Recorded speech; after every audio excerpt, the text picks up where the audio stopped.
What's up, everybody? Welcome to the finale of Castlevania 4. This is where everything gets all nostalgic with the music. Take a listen.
Behold the first 16-bit rendition of Bloody Tears, and quite arguably the best version of Bloody Tears there is. And keep in mind, this is a 1991 game, almost a launch title for the Super Nintendo, but not quite. And it's already using all of the capabilities of the Super Nintendo, even this early on. Great graphics, great sound effects, great gameplay, just overall greatness. And as much as I love the Genesis, I grew up with that machine and not the Super Nintendo.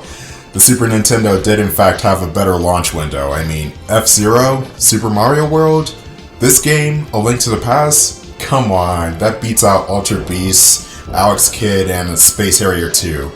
Ultra Beast, as much as I love that game, is like 5 minutes long. Alex Kidd, who wants to play rock, paper, scissors. And Space Harrier 2, just play the original Space Harrier, that one's better. But there came a time when Sega Genesis games became on par with Super Nintendo games like Earthworm Jim. Even though the Super Nintendo version's not bad, the Sega Genesis version has smoother controls and there's an extra level, so there's also that.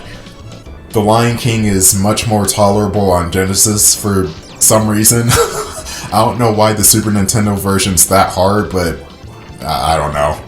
The Genesis version is hard too, but it's much more manageable, I find, but maybe it's just me. And then you have the console exclusives from back in the day. I like Sonic 2 and 3 more than Super Mario World, but I also take Super Mario World over Sonic 1. I like the Streets of Rage games over the Final Fight games from the Super Nintendo, but I also take the Final Fight games over the Golden Axe games. And if we're talking about RPGs, well, obviously Chrono Trigger is going to be the best.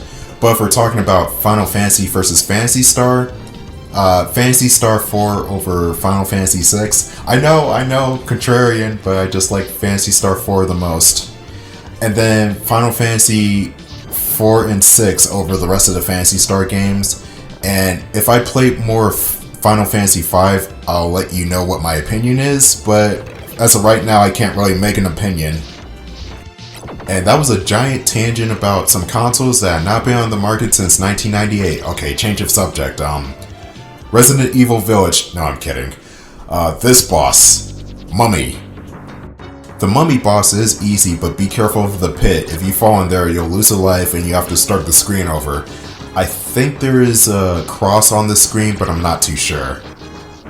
He'll spawn in one of 3 places. If he's in the bottom left, he's just a sitting duck. He'll throw these fireballs which will fly back off screen for some reason.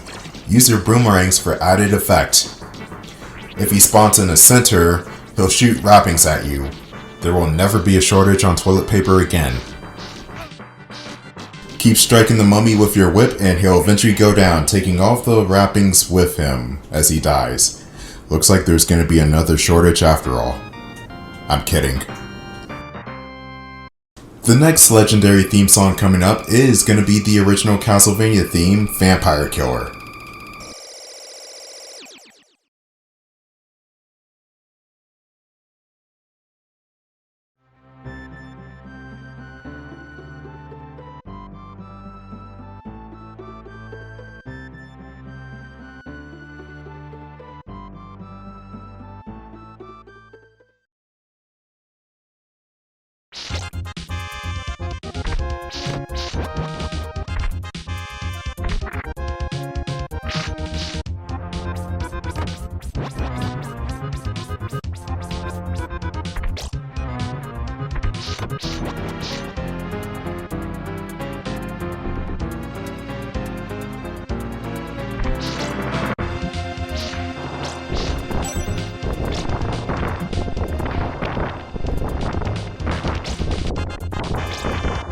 Admittedly, I like this version of the song, but I think Dracula X on the Super Nintendo beats this version out just a little bit.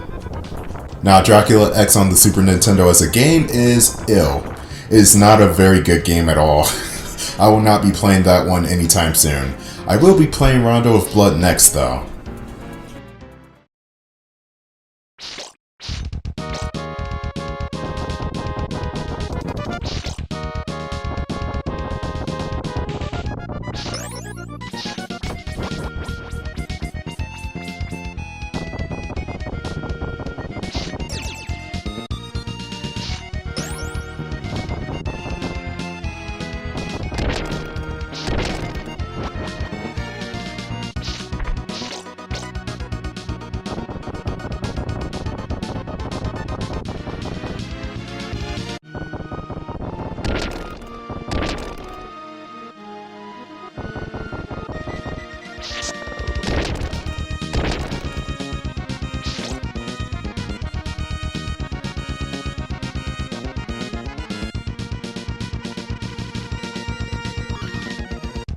And who can forget the beginning from Dracula's Curse? I mean, that is a personal fan favorite of mine. As for this level, there's going to be a grinding gear that's chasing you down, and it's pretty slow, so there's no way you can catch up to you unless you're going slow on purpose. Oh, I see you're trying to play badly just to spite me. No, I'm kidding. Also, there are going to be spikes on the ceilings that will kill you in one hit, like everything else, or every other spike in this game. And also a rather tricky platforming section that will drag you towards the spike, so you have to time your jumps really carefully here. And here's the platforming section I was talking about earlier. Watch me fuck up royally. Behold, Simon can defy physics. So what's your death animation gonna be like? Let's start with you, Richter. Oh, I'm just gonna fly up into the air and explode into a bloody pool. Okay. What about you, Eric? I'm just gonna fall down and have my lance impale me. Nothing to it. Oh, interesting. What about you, Simon? Just gonna die in midair and float there? Genius! But here you're going to see Simon's fancy death animation. Well, not particularly of him floating in the air. That's just stupid. But freaking Slagra. Freaking Slagra. This chump is actually not bad on his first form. You just have to hit him a couple of times, and each time you hit him, he flies up. And sometimes he'll poke his staff out, other times he won't. Whenever he pokes his staff out, just be ducking. Well, just be ducking either way, because the moment his staff is out, that's an active hitbox, and that will hit you, like right there. Form 2 is a shit show. Wanna know why? He launches himself forward, giving you no time to react. And he has invincibility frames, and therefore you can't really do anything when he launches forward. And it does like twice the damage. Look, I'm already like half dead now. God damn. You can use those pillars on the side to jump over him, but oh my god. Okay, take two. You can use those pillars in order to get away from him, but jumping over him is harder than it looks, trust me. And also, you don't want to die to this guy, even though it's kind of impossible. You'll get stuck with the danky-ass second level whip. I usually just call this guy the perfect run killer because every time I do a no-death run of Castlevania 4, this cheap ass always manages to kill me in some way. I don't get it, this guy is cursed. I can do pretty well in this game and not die up until this point, but when I get to Slagra, oh, you best believe there's gonna be some bullshit. You know what? I don't even think those two pillars help me. They just get in the damn way. And this is the most clutch moment you can imagine. I had 1 HP left. He had like 3 hits left. I just had to pray that he didn't do that dash attack again. Which is a good thing he didn't, because I would have said fuck this boss fight and turned the game off. With that said, with Slagra dead, we still got 2 more boss fights before Dracula. Now here's a good place to fill up on candle meat when you're depleted. Yes, that's right, when you're depleted of health. Slagra's a bitch. And treat him like a bitch too, because he sucks. I also love this boss music too. It's I think it's my favorite boss tune in the game, actually. And here's the next boss. He's not as bad as Slagra, thank God. This is Gaibon. Gaibon's first form is mainly going to be of him flying in the air and shooting fireballs at you. He's pretty easy to avoid. He'll swoop down occasionally, but again, if you stay far enough away from him, you should be fine. His second form is not too much different than his third form, only except this time he shoots a three-way spread shot. Gaibon's pretty easy. He doesn't get a speed boost or a power-up or anything, he just changes color and shot layout, and that's it.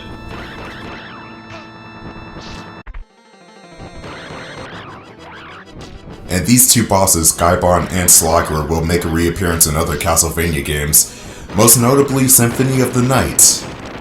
So Alucard's gonna have one hell of a time fighting these guys at the same time. No, I'm kidding, he's gonna mop the floor of them. They're pretty easy in Symphony of the Night. We're reaching the end of the game and we still have not met an old friend yet. Where's that hooded skeleton guy? I think his name is Death? Yeah, where's he at? Oh, don't worry, this is a mainline Castlevania game, not a Game Boy Castlevania game. I don't know why he was absent for those two games. Here's good old Death. Now, Death can catch you off guard with his mage or sickles. You can't twirl the whip around to mitigate this, but the way the sickles come out and how quickly and how many of them there are, you're probably still gonna get hit. Death will also occasionally stop in the corner and try to throw his massive scythe at you, which is really easy to avoid. First off, it goes up and then it goes towards your legs, which you have to jump over. And then we'll loop back around and then we'll just go back up into the air, which you don't have to jump over. But you gotta be prepared for when he ends the move, because when he stops doing that attack, he will start to fly up again pretty instantaneously. That death was kind of my fault. Get it? Death? Because I'm fighting the Grim Reaper? Anyway, that death was kind of my fault because I didn't really react in time. The good thing is that if you die on a boss, you actually start at the same room as the boss, so there's no restarting the level unless you game over. And even then, I haven't really gamed over in a long time playing this boss rush, but if you game over, I think you start back at Slogger, not so much the beginning of the clock tower, so yay? But also, you're fighting against Slogger again, which is, he's a bitch, like I said before. Just keep striking Death, or the Grim Reaper, whatever name you go by. I like to change it up. Just keep striking him. He takes 16 hits, so basically each health point per hit. And there's also another cool attention to detail effect for this boss fight, which they kept in the American version. There's like little red splashes each time you get hit, and also the red splashes on Death, as you saw right there. I don't know what that's supposed to be. Is that blood? Because if that is, I don't know how they kept that in the American version, because it's clearly in the American version. Alright, inconsistency aside, here's the secret area. That way you don't have to spend 10 minutes just grinding in one spot. Just be careful because there is a staircase and you have to make the jump back to the other staircase. Oh. Oh god. Okay, so there's a staircase there, so hold up on the invisible part. Just like feel your way around, and once you get to the near top, there's a very, very small platform, so you have to just make the jump back to the other staircase. Even though the platforms are invisible, that death was 100% my fault. I wasn't even thinking where the platform ended there.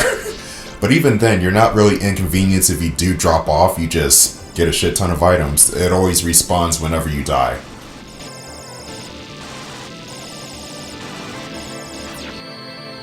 Now here's the big bad Count himself. Dracula's got a bunch of different attacks, and some of these attacks will help you, others will clearly hurt you, obviously. Dracula's warm-up attack is a fireball which will separate into smaller fireballs. Don't try to dodge his attack, however, it will intercept you and split up as you're dodging it, and you'll still take the hit. A good way to get around that is to hit the fireball, have it separate into smaller fireballs, and then jump over.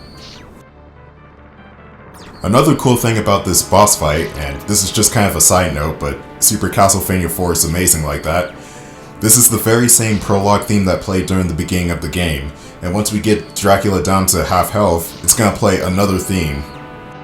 Just keep hitting Dracula in the face. He takes a bit more punishment than the other bosses, but not by much, and he's relatively easy to get a grasp on.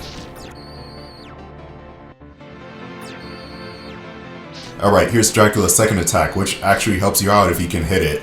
And I don't know why Dracula does this attack.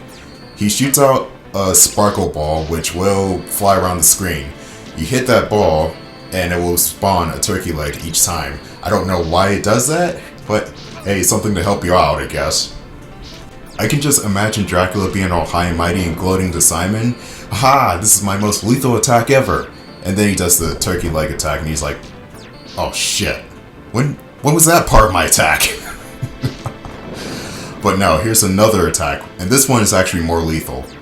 Dracula will spawn these two fire pillars on the sides of you, and also spawn these two satanic hellspawn fireball looking things, I don't know what they are. And they'll chase you around the battlefield. You just whip them once to take them down, but upon death they also hit you too, so be careful not to be in the range of them.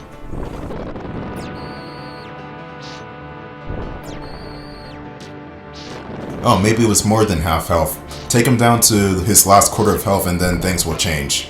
Slightly, but things will change.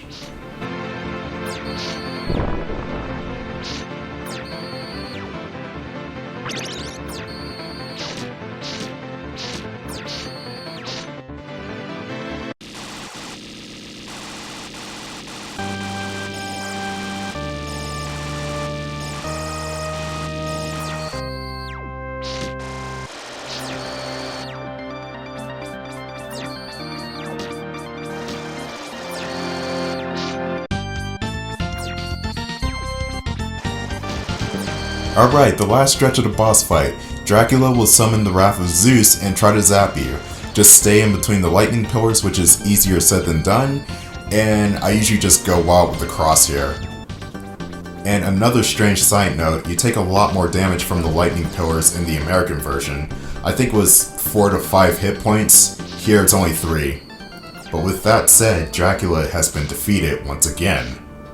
Super Castlevania 4 is without a doubt one of the greatest games ever made, and it's definitely my personal favorite in the series, right next to Symphony of the Night, but for different reasons. But unfortunately we're not going to get to Symphony of the Night just yet. Oh. The next game in the lineup is Rondo of Blood for the PC Engine. I hope you enjoyed this playthrough and have a good night.